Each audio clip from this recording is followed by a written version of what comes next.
플랜 뷰를 활성화하시고요. 여기서 이제 얘는 이제 쉘에 대한 부재력을 봐야 되기 때문에 여기 보시면 이제 쉘 콘타 같이 생긴 요 디스플레이 쉘 스트레스 요걸 하셔도 돼요. 요걸 클릭하셔도 되고요. 디스플레이에서 여기 호스 스트레스 다이어그램에 쉘 스트레스로 가셔도 됩니다. 여기에 이걸로 가셔서 보셔도 됩니다. 여기 가시면은 아직은 저희가 로드 컨비네이션은 안 만들었기 때문에 이제 케이스만 볼 수가 있지만 이렇게 바꿔서 볼 수도 있습니다. 가셔서 데드, 라이브, 데드로 한번 볼게요. 데드로 한번 볼 거고 컴포넌트는 저기가 일축 방향, 이 방향 모멘트, 일축 방향 모멘트에 대해서 언디폼드 쉐입으로 볼게요. 그리고 쇼 필 을 클릭하시고요. 여기서 어플라이를 누르시면 이렇게 모멘트가 나오게 됩니다. 그러니까 어떻게 보시면 마이더스 제품의 SDS 같은 개념인 거죠. 여기다가 이렇게 판만 그려놓고 해석을 돌리면 자동으로 메쉬가 쪼개지면서 부재력이 나오는 형태가 되죠. 그리고 M22 방향으로 다시 보면은 어플라이 하면은 M22 방향의 부재력 모멘트가 나오게 됩니다.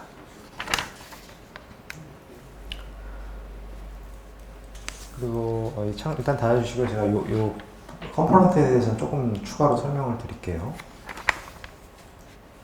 그리고 3D 뷰 쪽으로 가셔서 여기서는 이번에 변이를 한번 보겠습니다.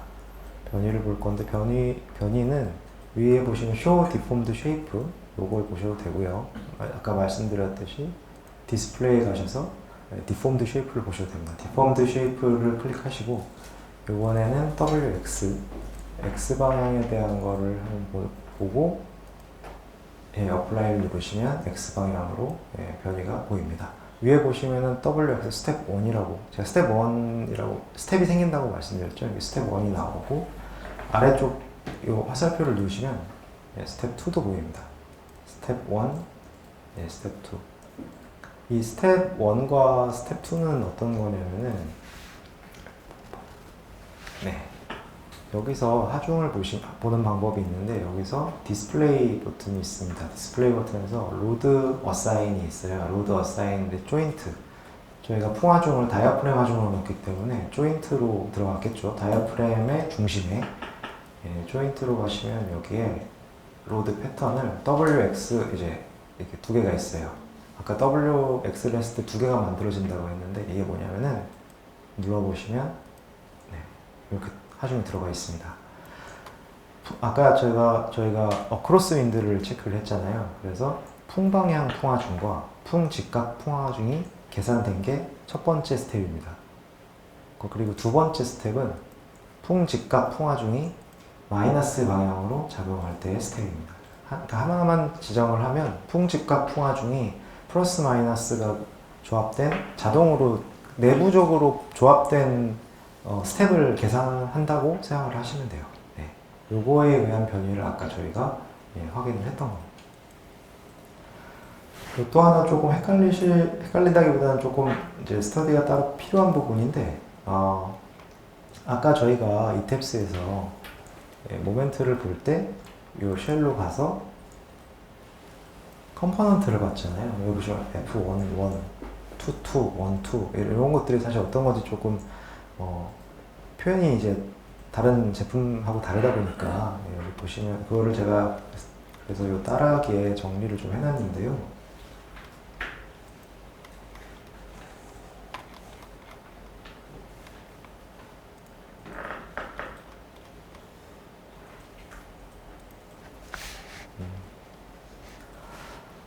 이런 좌표계를 가지고 있습니다.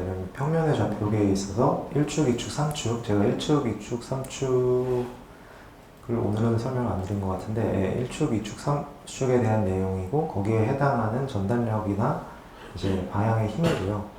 요거를 저희가 모디피케이션 팩터라는 게 다 있는데 거기에 보시면은 어떤 방향의 강성을 추가해서 볼 거냐 또는 없앨 거냐라는 이 항목이 있는데 요거랑 같이 엮어서 보시면은 F11이라는 거는 바로 1축 방향의 몇내 축 강성이고요. F11, F22라는 거는 이축 방향의 면내 축 강성입니다. 그리고 F12는 면내 강성이겠죠. 면내 강성이 될 거고, 면내 강성이 되는 거고, M11은 1축 방향의 이제 모멘트예요. 그러니까 축으로 보면은 이쪽 1 방향이니까 2축 방향이 2축을 기준으로 한 모멘트겠죠. 보통 마이너스에서 MXX가 되겠죠. M11으로 되는 거고요. 2축을 기준으로 하는 1축 방향의 모멘트. M22는 2축 방향의 1축을 기준으로 회전하는 모멘트. 이렇게 되겠죠. 그리고 M12는 면내 휨 강성. 흔히들 벽체 계산할 때 쓰는 모멘트죠. 그 면내 휨 강성이 될 거고, V13은 둘 다 면의 전단 강성인데, V13은 요 그림에 보이시죠? V13이죠. 여기 13. 1축의 직각 방향인 면의 전단 강성이고요. V23는 2축의 직각인 면의 전단 강성입니다. 네, 이렇게 이해를 하시면 되겠습니다. 지금 아까 부재력 보고 뭐 하중 보고 했던 부분들은 각 창에서 이 undeformed shape를 눌러주시면 되는데, 단축키는 F4고요. 눌러주시면 다 이렇게 원래 처음 이니셜 상태로 돌아갑니다. 이 부분도 따라하지 않으셔도 되고요. 이거는 제가 앞서 하중 쪽 설명하다가 좀 놓친 부분이 있었거든요. 따로 하나만 좀 설명을 드릴게요. 아까 저희가 로드 패턴을 정의하다가 풍하중 부분이 있었는데, 여기서 로드 케이스에서 이제 풍하중 부분을 제가 확인하시고 하셔라 하는 부분이 있었는데, 여기서 사실 보면은 요 P 델타 넌리니어 스티프니스라는 부분이 있어요. 그래서 이게 풍하중을 가력할 때 P 델타 해석을 할 수 있는 옵션인데, 여기를 안을 들어가시면은 넌으로 하면은 P 델타 해석을 고려하지 않는 이제 해석이 돼요. 이 예제 같은 경우는 굳이 고려하실 필요는 없는데, 여기서 만약에 modify show를 누르신 다음에 요 두 가지가 있습니다. non-iterative based mass 기반으로, 질량 기반으로 이터레이션을 안 하고 그냥 한 번에 해석을 끝내는 좀 약식의 P델타 해석이 있고요. 선형 기반이고 하중 기반이 아니라 매스 기반으로 해석을 해요. 근데 밑에 보면 iterative based on load가 있는데, 이 경우는 하중을 기반으로 해서 반복 해석을 수행을 합니다. 이거는 이제 비선형 해석이기 때문에 각각의 장단점이 있어요. 근데 이 non-iterative는 사실 다른 제품에는 잘 없는데, 캡스에서 이게 들어가 있는데, 아마 좀 간략한 해석으로 P델타 효과에 영향이 있는 구조물인지 아마 좀 이렇게 쉽게 판단하기 위한 용도인 것 같아요. 그래서 요걸 선택하시면은 따로 뭐 어떤 비선형 하중 조합이나 이런 걸 만드시지 않아도 되고요. 그냥 약식으로 매스 기반으로, 질량 기반으로 P델타 해석을 수행해서 결과를 알려준다. 속도도 빠르고. 근데 만약에 좀 더 자세하고 정확한 P델타 결과를 얻고 싶다고 하시면은 이테러레이티브로 해서 베이스드 온 하중 기반으로 해서 이때는 또 비선형 하중 조합 필요하겠죠. 그걸로 해서 비선형 해석을 수행을 하는 옵션이 있다. 그 횡하중에 대한 모드 케이스에서 그걸 지정할 수가 있다. 이런 점을 추가로 알고 계시면 될 것 같습니다. 그러면 해석이 종료되는 대로 부재 설계 쪽으로 좀 넘어가 볼게요.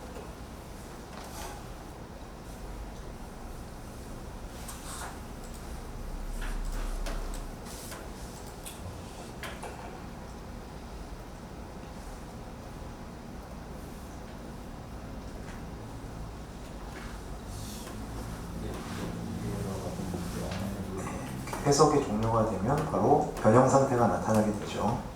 다시 여기서 3D 뷰 쪽에서 F4를 누르면 undeformed 상태로 돌아갑니다. 이제 로드 잠시만요.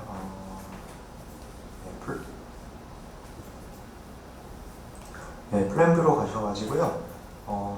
요 그리드 A, B하고 1 사이에 있는 요 외측 볼을 클릭을 한번 해보시면은 이 보에 이제 뭐 정보들이 나오게 되죠. 어사이먼트에 대한 이름도 있고 뭐 이런 정보도 있는데 여기 디자인에 보시면은 디자인 탭이라는 게 있는데 네 번째 콘크리트 프레임 디자인이라고 되어 있습니다. 이건 이제 콘크리트 프레임 디자인을 적용한다. 네, 그런 얘기겠죠. 이건 닫아주시고 자, 설계 관련된 아이콘들은 여기 모여 있어요. 요걸 쓰시는 게 편합니다. 안 그러면 디자인 탭으로 들어가셔서 가셔야 되는데 좀 이렇게 번거로우니까 요 아이콘 창을 띄워 놓으시는 걸 추천드리고요. 요 창은 디자인이라는 이 도구 모음입니다. 그래서 이게 만약에 꺼져 있으면은 여기 가셔서 우클릭하셔서 디자인이라는 거를 누르시면은 예, 여기 나오게 돼요. 그림은 직관적으로 되어 있으니까 보시면 아시겠죠. 이제 프레임, RC 프레임 쪽에 가서 여기에 디자인 프리퍼런스를 실행을 해보겠습니다. 제일 위에 보시면은 뷰 리바이즈 프리퍼런스가 있고요. 여기 들어가 보시면은 여기서 이제 설계 코드를 설정을 할 수가 있습니다. 선택을 하실 수가 있고 KDS 1420을 선택하시고요. 나머지 것들은 이제 뭐 설계에 관련된 개수나 이런 것들인데 간혹 이 프레임 타입이 이제 어떤 스웨이로 되어 있는 경우가 있는데 대부분 저희가 넌 스웨이로 이제 해석을 수행하고 계산을 하니까 넌 스웨이로 보시고요. 행지지 되어 있는 구조물로 보고 나머지 것들은 뭐 파이라든지 이런 것들이고 맨 아래쪽에 있는 항목은 부재 이제 응력비 DC 레이쇼를 얼마까지 볼 것이냐, 리미트를 얼마로 볼 것이냐에 대한 거니까 보통 뭐 1 정도로 보면은 뭐 무난할 것 같습니다. 이렇게 설정을 마치시고 네, OK를 눌러주시면 되겠습니다. 그럼 이제 하중 조합을 만들 건데요. 다시 콘크리트 프레임 디자인 쪽으로 가셔서 오른쪽에 있는 풀다운 메뉴를 하시면은 여기 요거는 이제 그 컨비네이션을 만든 다음에 이제 선택을 하는 거고요. 지금 아직 만들진 않았으니까 저희가 디파인에 가서 로드 컨비네이션을 누르시면은 없죠. 여기서 add new compo를 해서 직접적으로 컨비네이션 1은 뭐 데드로드 얼마, 뭐 라이브로드 얼마 이런 식으로 해서 만드실 수도 있고요. 이 창은 닫고 여기 add default design canvas를 하면 아까 저희가 preference 창에서 KDS를 선택했는데 그 선택한 KDS에 의한 기준에서 제시하고 있는 하중 조합을 자동으로 만들어줍니다. 그래서 콘크리트 클릭하시고요. add design, default design, 콘크리트 프레임 디자인을 클릭하고 요거는 이제 내가 나중에 수정을 할 것이다 라는 에디터블 한 콤비네이션을 만들 것이다 라는 거거든요. 근데 요거는 이렇게 눌러주시고 OK를 눌러주시면 이렇게 기본적으로 아까 만들었던 데드로드, 라이브로드, 윈드로드, 지진 하중 EX 이런 것들이 조합된 것을 확인하실 수가 있습니다. 갖다 놔도 이렇게 보이고요. 하나씩 들어가셔서 보셔도 확인이 가능하고요. 또는 익스플로러에 가셔서 로드 콤포스에서도 이렇게 더블 클릭하시면 보실 수가 있고 이제 테이블로도 한번 보겠습니다. 테이블로 보는 방법은 디스플레이에서 쇼 테이블로 보시면 되고요. 컨트롤 T가 단축키입니다.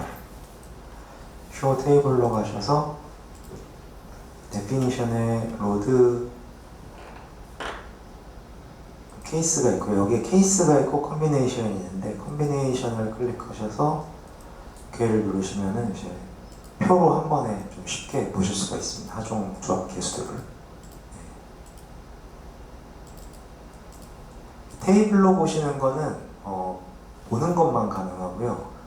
수정까지 하려면은 그 에디트에서 요 인터랙티브 데이터베이스로 가셔서 다시 한번 보여드릴게요. 에디트에 가시면 여기 인터랙티브 데이터베이스라는 게 있습니다. 요걸 누르셔서 여기서 수정을 하실 수 있는데 지금은 이제 해석이 돌아간 상태라서 아마 수정이 안 되실 거예요. 디자인 데이터 로드 콤비네이션 테이블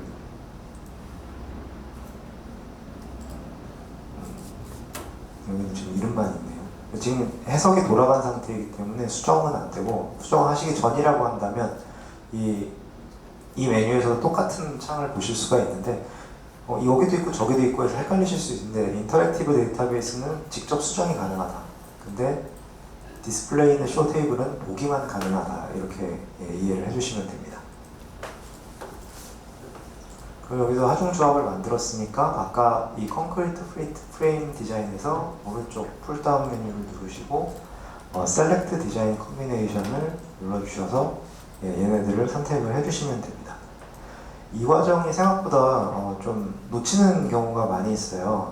이제 제가 이제 다른 프로그램에 마이너스10에 익숙해져 있기 때문에 거기서는 한 번만 지정하면 더 이상 선택할 필요가 없어서 이 과정을 좀 넘어가시는 부분 실수가 좀 많이 있는데, 물론 그냥 하셔도 기본적인 하중점은 만들어서 돌려주기는 해요. 근데 내가 만약에 어떤 컨비네이션들을 좀 임의로 수정을 했다 그러면 그걸로 설계를 해야 되잖아요. 근데 그거를 잘 지정하는 과정을 잊지 않고 수행을 해주시면 좋겠습니다.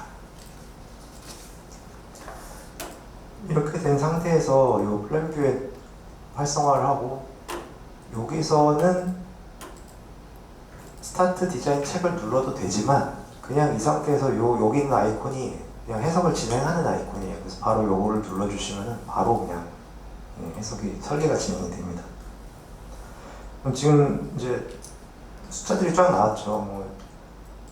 보시면 다들 실무를 많이 해보셨으니 아시겠지만 지금 단부와 중앙부와 단부의 소요 철근량을 보여주고 있습니다. 탑, 바텀이겠죠. 상부, 하부에 대한 걸 보여주고 있고 이렇게 표시가 됩니다.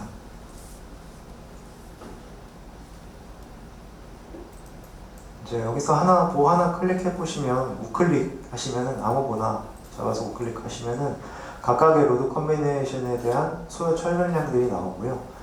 스테이션이라는 건 이제 그 보의 위치입니다. 위치. 부재력을 뽑아낸 위치. 그것들이 제일 이제 철근량이 많은 부분, 소요 철근량이 많은 부분을 보여주게 되고요. 여기서 디테일스를 누르게 되면 그 보의 디테일한 내용들이 나오게 됩니다.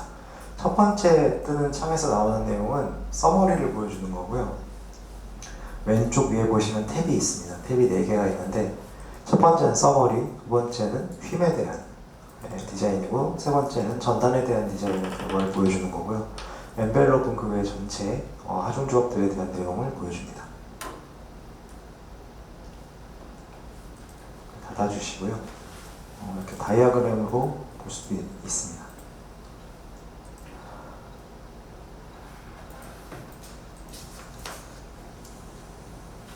이 보호에 대한 설계는 그러니까 디자인이 있고 체크가 있는데, 디자인이라고 하면은 설계 기준에 대해서 만족하는 철근량을 이제 보여주는 거죠. 보여주는 거고, 내가 배분한 철근량에 대해서 코드 체크를 해서 레이쇼를 보여주는 게 체크입니다. 근데 이제 이탭스에서는 보호의 경우에는 디자인 기능만 제공을 하고 있어요.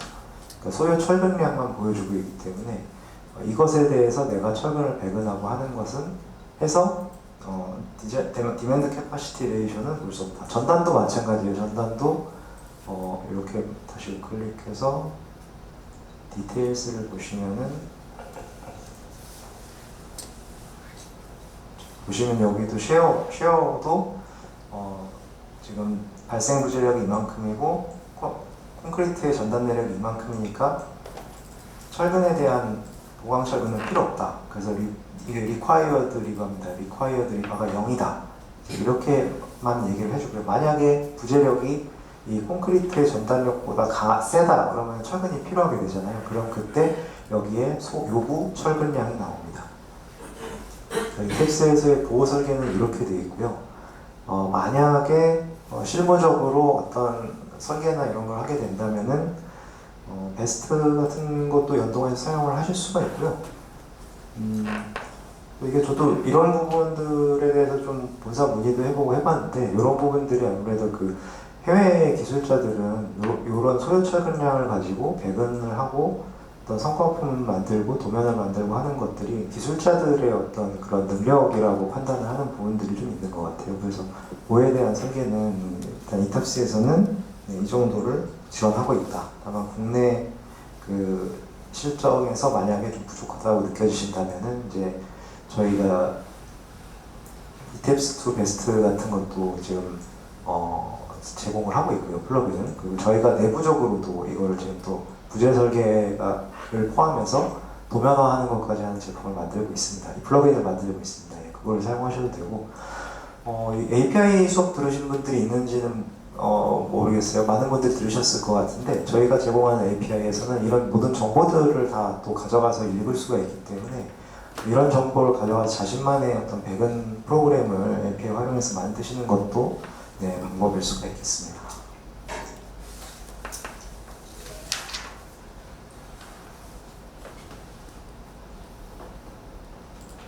그리고 이건 보호였고요. 엘리베이션 프레임 설계는 콘크리트 프레임이기 때문에 설계를 진행하게 되면 보호와 기둥이 같이 설계가 진행이 돼요. 그래서 엘리베이션 먼저 가서 기둥 쪽을 한번 보겠습니다.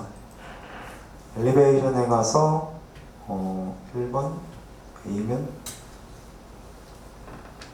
A를 선택하시고 OK를 눌러주시면 이렇게 나오게 되죠. 지금 이게 보시는 거하고 조금 다르게 나올 거예요. 좀 다르게 나올 건데 이게 지금 체크로 되어 있어서 그런데 여기가 값이 다르시죠? 그 3600으로 아마 나와 계실 텐데 다시 한번 해보겠습니다.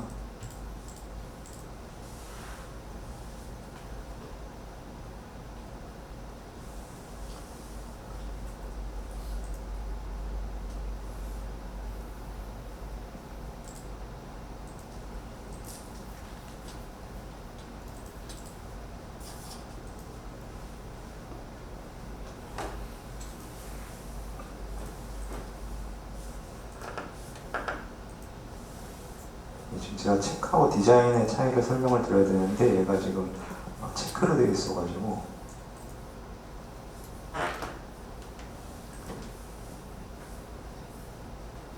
다시 해석을 수행하겠습니다.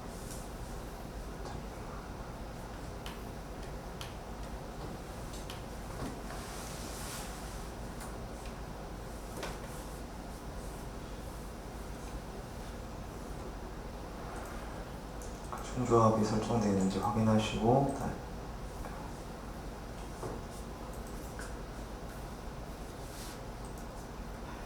다시 설계를 수행하면은 보시는 바와 같이 지금 기둥 부재에 대해서 소요 철근량을 얘기를 해주고 있는데 3600이라는 값을 지금 보여주고 있습니다.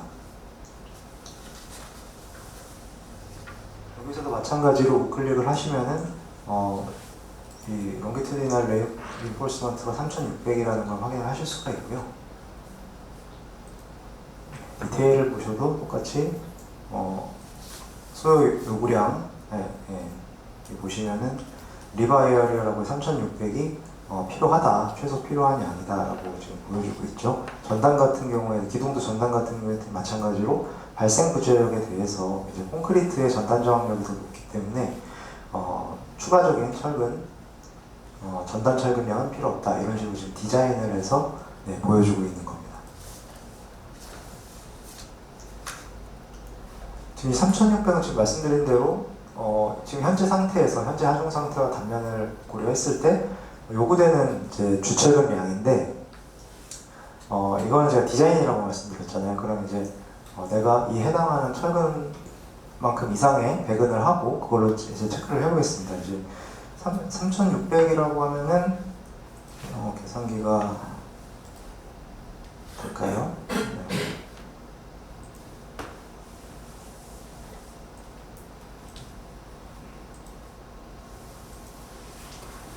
그렇죠. 우리가 3600이라고 하면은 이제 22mm 철근에 대해서 387로 하면은 이렇게 9개 이상이 들어가야 되니까 대칭으로 배근해서 12개 정도의 철근을 배근하면 되겠죠. 그걸로 해서 한번 저희가 설계를 다시 한번 해보겠습니다. 설계를 하려면 우선 여기서 단면에 철근을 넣어야 되기 때문에 설계를 우선 풀고 진행을 해보겠습니다. 그냥 하시고 다시 프로퍼티스, 모델 익스플로러에서 프로퍼티스에 가셔서 프레임 섹션을 여시고 아까 콘크리트 컬럼 1번으로 저희가 되어 있었잖아요. 여기 가셔서 우클릭을 하시고 네, Modify Show Concrete Column 1번을 클릭하시면 되겠습니다. 그럼 열리게 되겠죠. 그래서 아까 초기에 우리가 정의했던 이 reinforcement, 여기서 대해서 제가 자세하게 정의하지 않았잖아요. 그래서 여기로 들어가서 리바를 들어가셔서 PM2, M3 디자인 컬럼이죠. 휨과 이축, 압축과 이축 휨에 대해서 설계를 할 거다. 그리고 사각형 단면에 타이로 된 이제 그 후폭은, 그래서 리바 머티리얼을 저희가 이제 SD400으로 지정을 해줍니다. 위에 거는 주근이고 밑에 거는 후폭은이죠. 컨파인먼트. 여기서 보시면 체크 디자인이 디자인대로 되어 있어요. 기본이 디자인대로 되어 있었기 때문에 아까 그 값이 3600으로 나온 거고요. 요거를 이제 체크로 할 겁니다. 체크로 할 거고, 그러면 밑에 주근에 대한 정보가 있어요. 그래서 피복 두께를 얼마나 할 것이냐 할 거고, 우리가 여기서 D22를 선택을 해줍니다. D22를 해주고, 여기 단면적이 나오죠. 그리고 지금 다 잘 나오시나요? D20. 네네. 이렇게 하셔서 개수를 하는 건데, 이 개수가 number of longitudinal view의 3 direction face입니다. 그러니까 3축 방향의 개수, 열개수. 그러니까 2축 방향의 열개수. 그러니까 근데 4니까는 어떻게 보면은 3열 방향으로 4개, 2열 방향으로 4개 이렇게 가면은 합쳐서 12개가 되겠죠. 12개.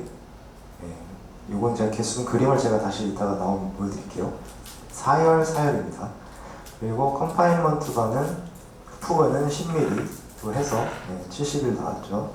그리고 간격을 여기서 150으로 정하고, 그 바가 몇 개냐. 우리가 중앙에 이제 보조대근을 넣게 되면 이제 개수가 늘어나잖아요. 2개, 3개, 4개 이렇게 되는데, 일단은 최외곽 쪽만 고려하기 위해서 2개 입력을 해주시면 되겠습니다.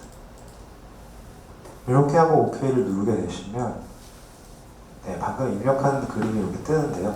이게 2축 방향의 4개, 그죠? 3축 방향의 4개입니다. 그러면 총 8개, 4개 해서 12개가 되겠죠. 12개에 대해서 주근을 배근하고 코드 체크를 합니다. 아까 보는 코드 체크가 없다고 제가 말씀드렸는데, 기둥은 이렇게 코드 체크를 할 수가 있어요. OK를 누르시고 다시 해석을 진행합니다.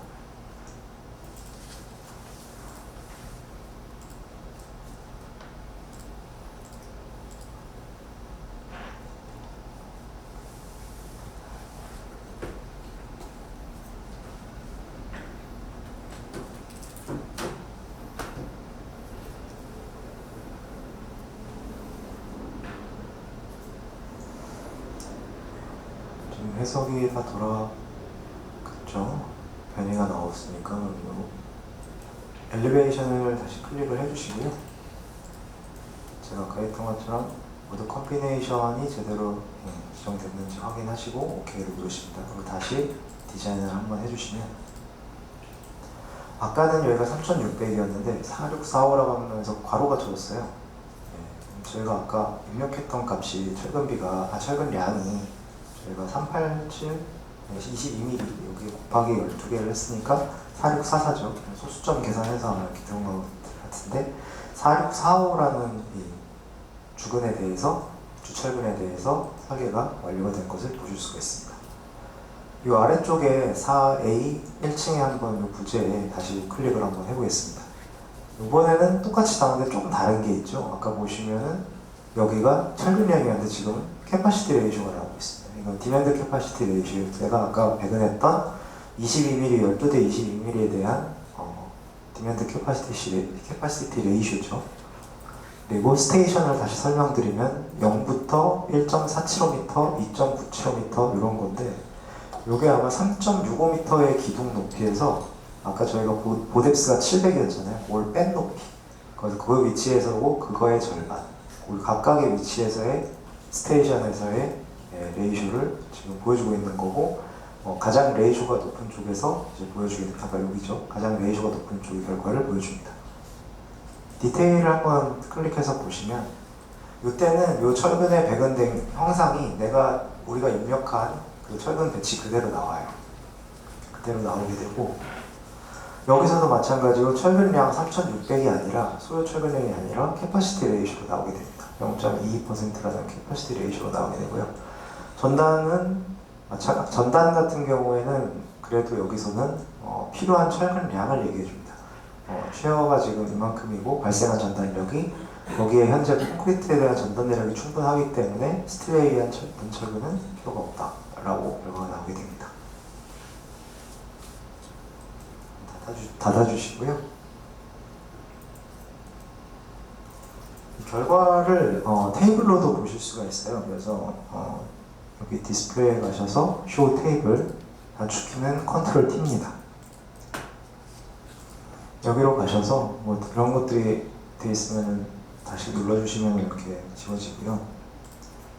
디자인 데이터를 봐야 됩니다. 설계 결과는 디자인 데이터를 봐야 되고, 여기 보시면 콘크리트 프레임 디자인 아웃풋이라는 게 있죠. 여기 가셔서 다시 콘크리트 프레임 서머리 데이터를 내리시면 빔 디자인, 컬럼 디자인, 조인트 디자인이 있는데, 지금 우리가 다 빔 컬럼 모두 있지만 컬럼의 결과만 선택적으로 해서 보겠습니다. 이렇게 해서 선택하셔서 OK를 누르시면은 이렇게 각각의 결과들이 나오게 되고요. 요게 이제 압축 휨 응력비, 그 PMM에 의해서 나오는 압축 응력비가 나오는 거고요. 여기 아까 3,600이었다는 걸 보니까 아까 그 단면은 최소 철근비로 충분한 단면이었던 것 같아요. 근데 내가 AS를 4645를 입력을 했고 그거에 의해서 계산된 값입니다. 그리고 이 스테이터스는 지금 노 메시지라는 거는 문제가 없다는 뜻이고요. 만약에 문제가 있으면 여기서 워닝 메시지를 워닝 또는 에러 메시지를 띄워줍니다. 여기서 그래서 뭐 전단비가 초과한다 또는 휨 응력이 초과한다 이런 말들이 나오게 됩니다. 여기서 보시면은 여기 뭐 전단 철근에 대해서는 지금 최소로 필요로 하는 철근이 없다. 이런 결과가 나오게 됩니다.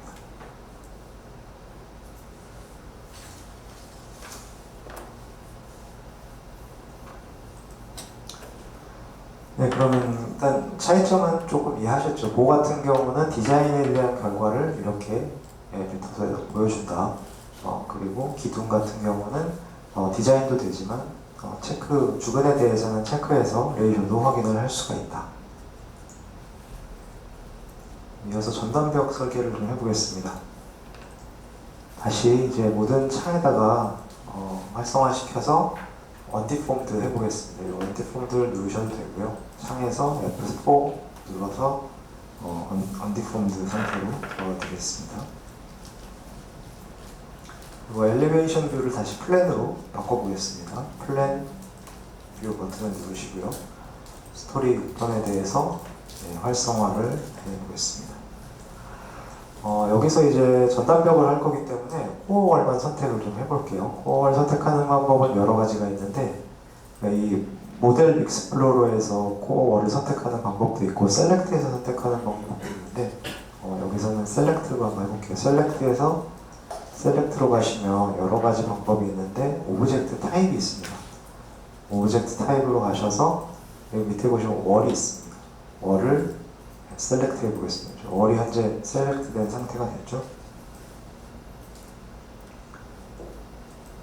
그럼 이 창 닫으시고 여기서 클릭하셔서 Show Selected Object Only, 선택한 것만 보겠다 라고 하면 이렇게 되겠습니다. 여기 Define에 가셔서 이제 제가 뭘 할 거냐면 월에 대한 레이블을 입력할 거예요. 월에 대한 레이블 Define에 가셔서 이 피어 레이블이 있죠. 피어 레이블을 선택하시면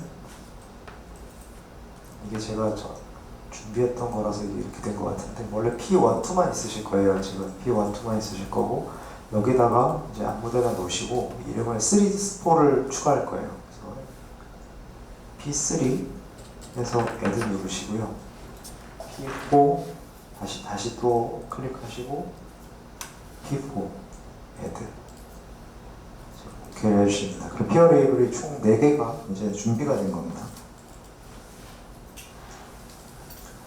그리고 이때 다시 한번 이 아래쪽에 올 스토리 전체 스토리에 대해서 지정해야 되니까 올 스토리로 다시 되어 있는지 확인을 한번 하시고요.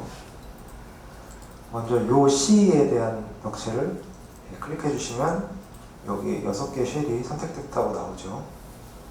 여기서 이제 assign 이제 피어 번호를 줘야 되니까, 레이블을 줘야 되니까 assign 쉘에 가셔서 피어 레이블 같죠? 가셔서 자, 이 창 여기다 놓으시고 P1을 놓고 어플라이를 하겠습니다. P1 선택해서. 그럼 이제 P1이 나왔죠. 제 거랑 좀 다르실 거예요, 지금. P1이고, 그 다음에 창 닫지 마시고 그 옆에 거 그대로 클릭하셔서 P2 라고 주시겠습니다. 그리고 그 옆에 거 다시 클릭하셔서 P3, 마지막으로 수평으로 이렇게 쪼개져 있는 벽을 전체를 드래그로 이렇게 선택하셔서 P4 되겠습니다. 그 이제 마이너스 젠에서 하시려면 월 아이디라는 개념이 있잖아요. 이제 쪼개져 있는 벽체를 하나의 벽체로 인식하는 게 월 아이디는 유사한 개념입니다. 유사한 개념이고, 피어 레이블로 묶여있는 벽체가 하나의 벽체다라고 인식을 하게 되는 거예요. 이런 걸로 해서 설계를 진행을 하면 되겠습니다. 자, 이 상태에서 이 플랜뷰 창 그대로 활성화시킨 상태에서 3D 뷰를 눌러주시면 벽체만 보이게 됩니다. 3D만 보이게 되고요. 혹시 요 P1, P2 요 글자가 너무 작으신 분들은 이 옵션에 가셔서 옵션에 가서 그래픽 프레퍼런스가 있거든요. 여기에 가시면 폰트라는 게 있는데, 중요한 거는 요 미니멈이 중요합니다. 미니멈이 한 8에서 10 정도 되게, 얘는 그보다 좀 더 크게, 예를 들어 얘를 8이라고 하면 이렇게 10 정도 하셔도 되고요. 이렇게 하시면 이 숫자가 좀 커지실 거예요. 네, 숫자 크기들은 옵션의 그래픽 프리퍼런스에서 조정한다. 네, 그렇게 알고 계시면 되겠습니다.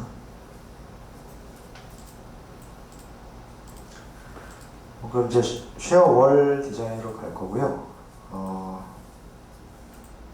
여기서도 이게 이렇게 코어월처럼 생긴 이게 쉐어 월 디자인인데, 여기도 마찬가지로 우측 클릭하셔서 프리퍼런스를 항상 제일 먼저 지정을 해줍니다. 뷰 리바이즈 프리퍼런스에 들어가셔서 코드를 KDS 142000 선택을 해주시고요. 여기서 리바 머티리얼을 SD400으로 지정을 해주겠습니다. 이거는 글로벌 세팅이기 때문에 만약에 하시다가 중간에 SD500이나 뭐 이런 걸 쓰고 싶다고 하면은 그 벽체만 선택해서 오버라이트 하시면 됩니다. 이건 글로벌 세팅이에요. 전체 세팅.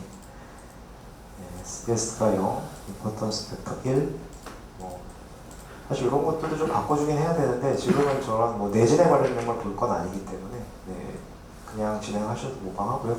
보시면 여기는 이게 이제 최소 철분비죠. 수직 최소 철분비 0.0012 기준대로 돼 있고, 지금 이니셜레이션 팩터를 얼마로 볼 거냐, 최대 응력비를 얼마로 볼 거냐인데, 이거는 1로 봐도 괜찮을 것 같습니다. 1로 하시고 오케이 하시면 프리퍼런스에서 기본 세팅이 끝났습니다. 그럼 여기서 이제 사실은 벽체 설계용 하중 조합을 만들어야 되는데, 아까 콘크리트에서 만들었으니까 그냥 그걸로 진행을 하는 걸로 하시죠. 요 오른쪽 버튼을 누르셔서 셀렉트 디자인 콤비네이션에 들어갑니다. 그러면 요 콘크리트에 대한 하중 조합이니까 이걸로 설계를 진행을 하겠습니다. 선택하셔서 화살표 누르시면 디자인 콤비네이션으로 넘어가고요. 여기서 OK를 누르시면 이걸로 진행이 됩니다. 아까도 말씀드렸지만 이 메뉴 하위에 스타트 디자인 책을 누르셔도 되지만 이 버튼을 누르셔도 진행이 됩니다. 요거는 잠깐 제가 체크할 거라 잠깐만 보겠습니다.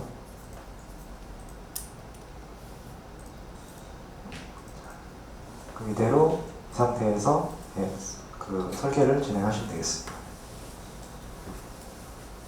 그러면은 나왔죠. 보시면은 각 해당하는 벽체마다의 숫자가 나오는데, 이 숫자가 요구되는 수직 철분량입니다. 현재 한 단계도 디자인이기 때문에 하중조합에 의해서 KDS 코드에서 검토를 했을 때 필요한 수직 철분량을 탑, 바텀 기준으로 해서 보여주는 겁니다.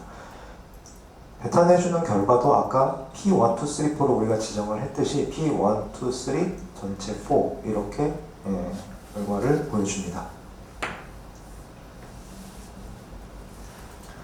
이걸 또 이제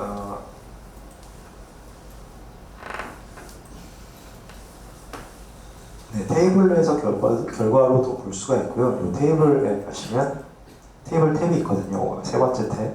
테이블 탭으로 해서 디자인 데이터에 가셔서 이 쉐어월 디자인 아웃풋이라는 트리 메뉴가 있어요. 여기로 가셔서 쉐어월 보시면 KDS로 검토한 쉐어월 피어 디자인의 서머리가 있거든요. 여기 우클릭하셔서 쇼 테이블을 하시면은 네, 디자인 결과가 이렇게 나오게 됩니다. 여기 보시면은 현재 사실은 이 리바 스페이싱이랑 커런트 리인포스 퍼센테이지는 중요하진 않아요. 왜냐면 여기 디자인이기 때문에 required reinforcement percentage가 중요합니다. 요거는 현재 지금 가정에서 배분되어 있는 값은 있거든요. 그 값에 대해서만 보여주는 거지. 그러면은 6mm 이건 좀 이상하잖아요. 250으로 배분되어 있을 때 어느 정도 수준이냐고 보는 거고, 실제 중요한 건 이제 required 이 정도의 철근비에 철근이 필요하다라는 걸 지금 보여주는 거고요. 마찬가지로 우측에 보시면 지금 쉐어 리바, 그러니까 수평철근이죠. 수평철근이 얼마큼 필요하냐에 대해서는 지금 750이라는 게 이게 아마 300mm 두께의 철근에 0.0025의 최소 철근비로 해가지고 지금 보여주는 걸 거예요. 이걸로 현재 부재력에 대해서는 문제가 없다. 이렇게 지금 디자인 결과를 보여주고 있습니다. 지금 보신 것처럼 전단 벽도 디자인 기능이 있고 체크 기능이 있습니다. 체크 기능을 하는 방법을 좀 설명을 드리겠습니다. 이 벽체를 다시 전체를 선택을 하시고요. 코어월 전체를 선택을 하시고 쉐어월 디자인에 가시면 오른쪽에 이 버튼이 있습니다. 이거 누르시면은 여기 Assign Pier 섹션에 세 가지 설계하는 방법이 있어요. 맨 위에 있는 게 Simplified CNT 디자인인데 이 CNT가 벽체 형상을 얘기하는 건 아니고요. 컴프레션 텐션이거든요. 그래서 단순하게 그 전단벽의 양 끝단에서 그 수평력에 저항하는 방식을 계산하는 좀 고전적인 방법입니다. 고전적인 방법으로 단순화시켜서 CNT로 벽체에 걸리는 수평력 변칙력을 계산하는 방법. 그래서 요거는 잘 안 씁니다. 요거는 실무적으로 하실 때 안 쓰셔도 돼요. 거의 안 쓰셔도 되고, 지금 했던 방법이 이 유니폼 린포싱입니다. 유니폼 린포싱은 간단하게 등간격으로 배치해서 설계를 하는 옵션이고요. 그 밑에 제네럴 린포싱은 말 그대로 이제 내가 임의로 철근의 위치를 지정하고 마음대로 이렇게 지정할 수 있는 방법이고, 좀 그 대신에 조금 번거롭고 복잡할 수도 있겠죠. 어떤 경우에 따라서는. 지금은 유니폼 린포싱으로 현재 디자인된 결과고 체크를 한번 해보겠습니다. 이걸 다시 눌러서 들어가시면 유니폼 린포싱 어사인먼트 피어라는 대화창이 열리고요. 자, 여기서는 지금 아까 디자인을 했지만 나는 C30이라는 콘크리트를 써서 철근도 나는 D10으로 한번 해보겠어. D10으로 해서 스페이싱을 200으로 해보겠어. 그래서 그리고 이거는 그 피복 두께는 실내니까 20으로 하고, 코너바는 이제 단부 쪽에 있는 코너 철근이에요. 코너 철근도 똑같이 D10으로 하겠어. 그리고 나는 여기서 이 단면을 체크를 할 거예요. 이렇게 되는 거죠. 아까 이 창에서 C15에 D6 250으로 배분되어 있던 게 기본 아까 보여드렸던 철근 형태였고요. 이번엔 이걸로 다시 배분해서 설계가 디자인이 아닌 체크를 하고 있습니다. 이렇게 OK 설정을 하면 이제 아까 선택했던 그 선택이 없어졌죠. 그리고 다시 이 쉐어월 디자인을 클릭합니다. 자, 이번에 기동하고 마찬가지로 그죠? 이렇게 괄호가 표시되면서 4280이라는 철근량이 나오게 됐죠. 네, 여기는 5136이고 내가 현재 배근했던 양만큼이 표시가 되는 겁니다. 그럼 다시 여기서 예를 들어 아래쪽 해볼까요? 1층에 클릭을 해보시면 월 디자인에 대해서 결과가 나오고 있고, 여기 보시면 뭔가 뻘겋게 떴죠. 적절하지 않는 메시지가 떴는데 보시면 디멘트 캐파시티가 1.483으로 엔트가 났습니다. 이런 식으로 체크하는 과정에서는 디멘션 캐파시티 레이쇼를 보여주게 되고요. 이건 지금 안 뜨시는 분들도 있죠.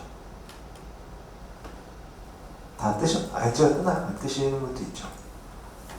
요거를 제가 검토하는 용도로 썼을 수도 있는데, 아무튼, 네, 그렇게 하여튼 그 디테일에서 이렇게 우클릭하셔서 디테일에서 결과들을 확인하시면 되고요. 마찬가지로 테이블에서 디자인 데이터에 가셔서 테이블을 확장하시고 쉐어월 디자인 아웃풋에 가셔서 쉐어월 서머리 데이터에 가셔서 쉐어월 아까 본 것하고 똑같습니다. 똑같은 방법으로 쇼 테이블을 보시면 이번에도 마찬가지로 이게 없어졌죠. required가 없어지고 내가 배분한 철근 양에 대해서 디맨드 캐파시티 레이쇼를 체크를 해줍니다. 아마 여러분 지금 따라 하시는 거에는 NG가 하나도 없을 거예요. 없을 건데 제가 이게 테스트를 하느라 하중을 좀 키워놓은 거라 그렇게 나오고 있는 것 같습니다. 이렇게 확인을 해보실 수가 있겠습니다.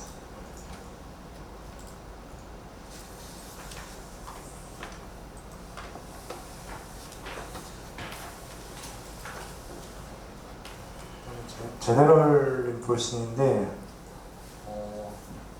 그냥 계속 진행을 하겠습니다. 그냥 좋다 할까 하다가 거의 마지막이긴 한데 일단 F4 눌러서 전부 지워주시고요. 일단 제너럴 인폴싱은 철근을 배근하는 형태인데 한번 이 벽체를 전체 하나의 벽체로 한번 인식을 해서 이역 벽체, 전체 하나의 형식 이역 벽체로 인식을 시켜서 한번 설계를 해보겠습니다. 우선 그러려면은 이제 하중을 풀어줘야 되거든요. 피어를 이제 입력을 해줘야 되거든요. 그래서 해석을 풀고 다시 전처리 상태로 들어가겠습니다. 아까는 이 피어를 전부 피어 1, 2, 3, 4로 나눴는데 이걸 전부 다 피어 1으로 한 개로 묶어보겠습니다. 전체 선택하시고요. assign 쉘에 피어 레이블 P1 이걸로 주겠습니다. 전체가 P1이 됐죠. 전체가 P1이 됐고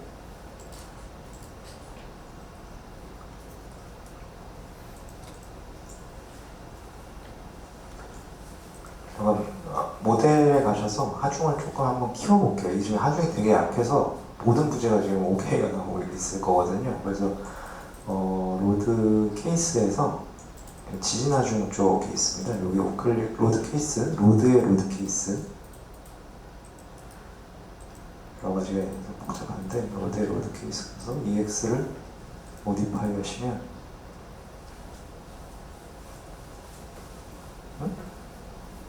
요거를 2배 올려보겠습니다.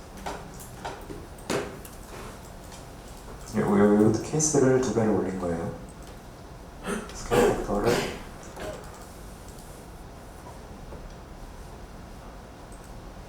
올렸습니다. 이렇게 하고 다시 한번 런을 돌려보겠습니다.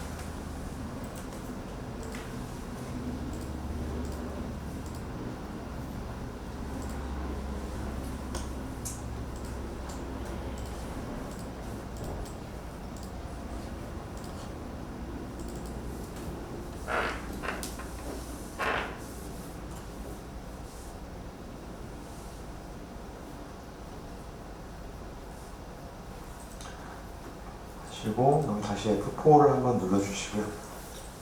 제가 지금 매뉴얼하고는 조금 다르게 하고 있는데 전체를 선택을 하시고요. 다시 여기로 가셔서 요 쉐어월 디자인으로 가시면은 Define General Pure Section이라는 게 있습니다. 이걸로 General Pure Section을 먼저 정의를 해줄 거예요. Define General Pure Section을 가시면은 여기 지금 Pure 1이 없으시죠?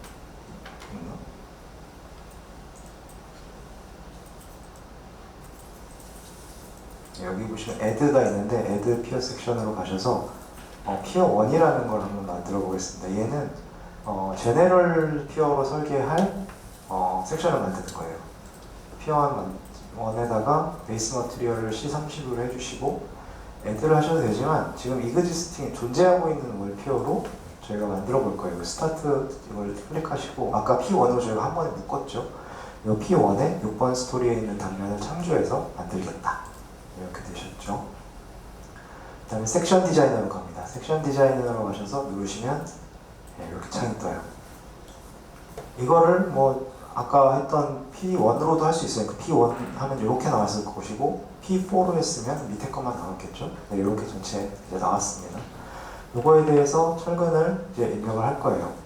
중앙부 쪽에 가셔서 철근 단면에 콘크리트부 클릭을 하시면은 섹션 오브젝트 데이터라는 창이 뜹니다. 이걸 잘 보셔야 돼요. 딴 게 뜨면 안 돼요. 여기서 잘못 누르시면 아마 철근을 잡을 수도 있거든요. 엣지 린폴싱 이거 말고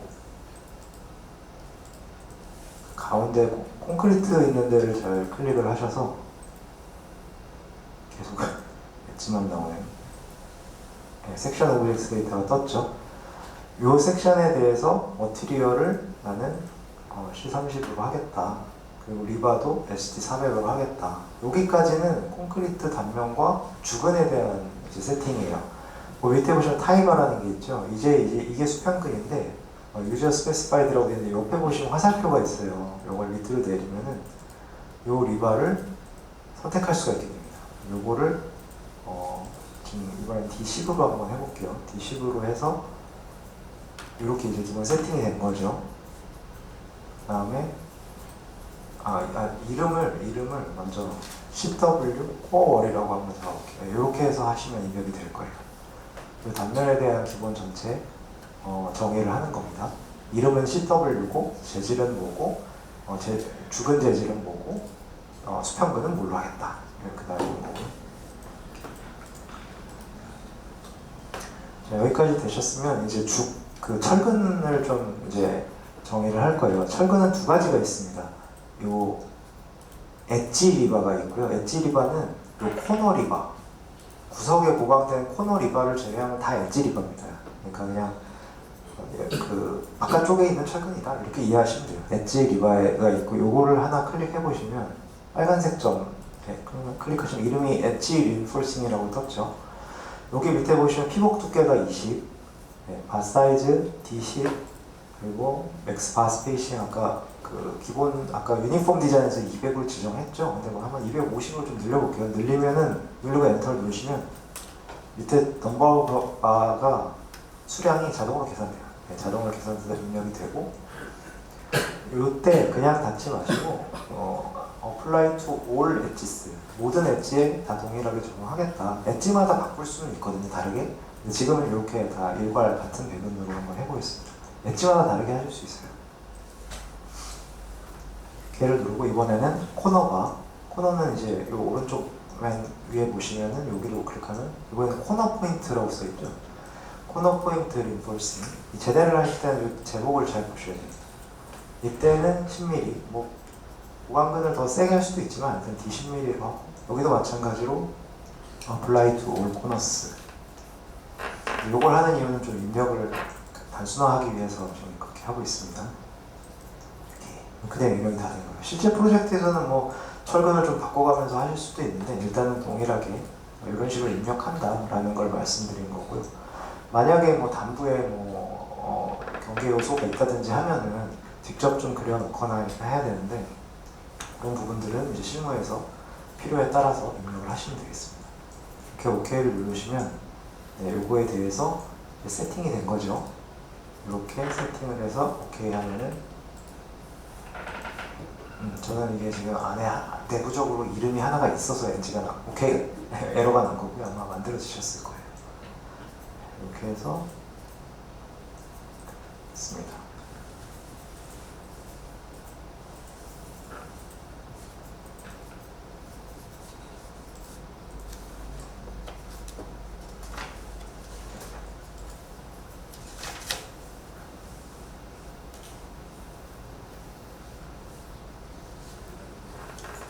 그럼 여기서 다시 요 창에서 전체를 드래그 선택하시고요.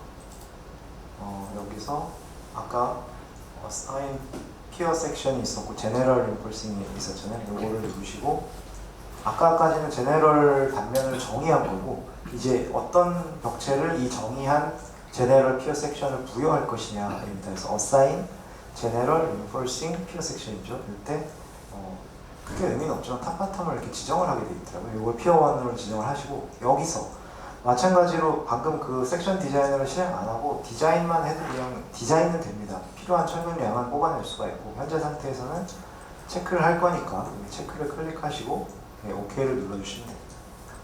그러면은 아까 그렸던 섹션 디자인에서 그렸던 단면이 이 전체에 지금 부여가 된 거예요.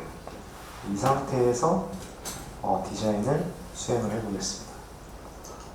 그럼 두 가지 이제 아까하고 다른 점이었는데, 첫 번째는 이제 괄호로 철근비가 표시가 되죠. 하나만 이렇게 괄호로 표시되니까 전체 철근량이 되겠죠. 제가 아까 저 엣지 코너에서 입력했던 전체 합으로 나오는 거고, 그리고 철근량이 하나로 나와요. 하나로 나온다는 것은 이 전체, 아까 P1으로 우리가 정의했던 이형 벽체 전체가 한 번에 나온다는 겁니다. 피어 레이블을 한 번에 정의를 하면은 기하학적 그 도심 중심에서 부재력이 다 계산이 되고요. 거기에 따라서 나온 그 부재력을 만족하는 철근량을 한 번에 계산을 하게 됩니다.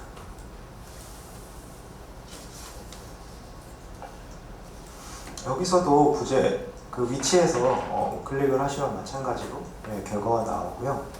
아마 여기서도 이제 여러분들도 좀 이렇게 NG가 나오는 부분들이 있을 텐데, 부재력을 좀 키웠기 때문에 이렇게 현재 철근량으로는 모자르다. 그럼 아까 한 단계에서 다시 철근량을 조정을 해서 재검토를 해야 되겠죠.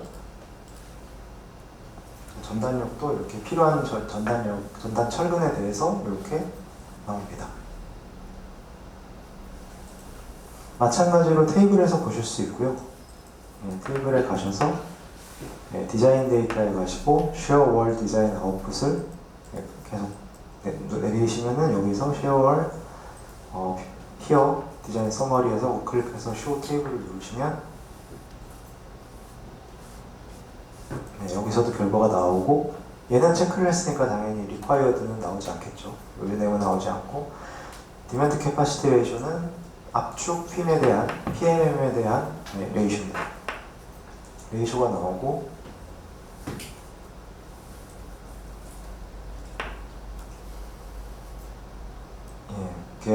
노 메시지인 거는 문제가 없는 상태고요. 여기 보시면은 전단 철근량이 이제 750을 넘어서 939, 1500이 필요하다 이렇게 나오면서, 이렇게 보시면 디자인 문제가 있다 이런 내용이 나오잖아요. 이런 부분이 있는 부분은 재확인을 하셔야 됩니다. 여기 보시면은 DC 레이쇼가 나왔죠. 이런 식으로 확인하시면 됩니다. 간혹 이 표가 좀 보기 좀 복잡하다 이러신 분들은 여기서 포맷 필터 솔트가 있습니다. 이거는 이제 교재 없는 내용이고요. 필터 테이블을 클릭하셔서 퀵 설정을 할 건데, 나는 스토리 이름으로 스토리가 스토리 1인 거를 보고 싶다. 이렇게 하시면은 스토리 1에 대한 데이터만 나오게 됩니다. 다시 포맷 소팅을 해서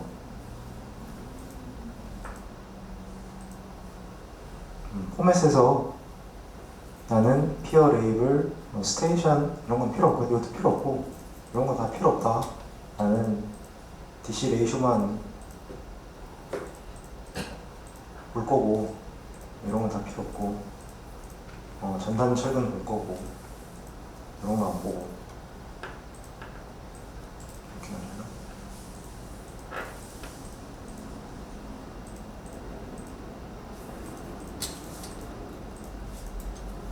에러 메시지는 보고, 이렇게 하면은 이렇게 하면 볼 거다 이렇게 할 수가 있어요. 그러면은 응력비 이런 거, 전단 철근량 얼마 이렇게 보실 수가 있고, 요 포맷이나 이런 것들은 설정을 저장하실 수가 있어요. 설정을 저장했다가 나중에 가져와서 내가 원하는 세팅으로 맞춰놓은 결과를 확인을 하실 수가 있습니다.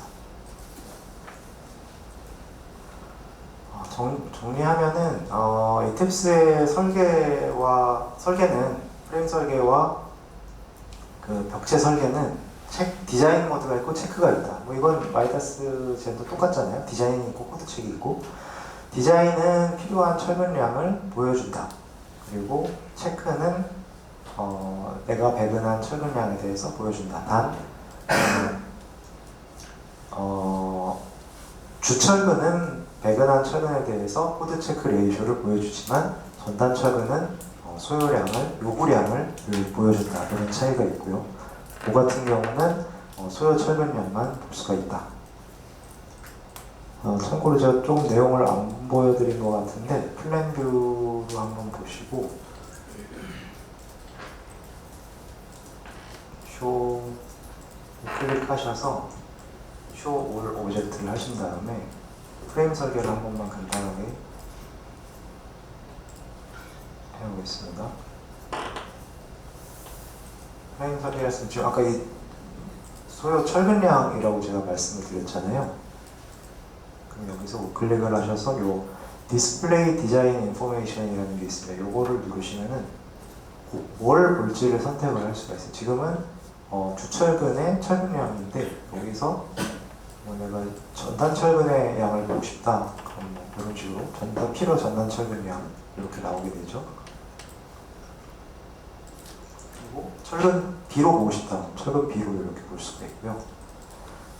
얘는 디자인이니까 엘리베이션으로 다시 한 번만 보겠습니다. 이런 경우는 컬럼 같은 경우는 아웃풋에서 이것도 있겠죠. 컬럼의 응력비 0.325 설계나 해석의 결과에서 내가 디자인 인풋을 보고 싶으면 인풋에서 가서 단면의 이름도 확인하실 수가 있고요. 디자인 타입이 뭔지 이런 식으로 인풋도 볼 수 있고 아웃풋도 보실 수가 있습니다. 아웃풋도 응력비를 보시면 응력비를 볼 수도 있고 전단 철근량을 보면 전단 철근량만 볼 수도 있고요. 메인으로 보여주는 거는 수요 철근량이다 이렇게 기억을 하시면 되겠습니다.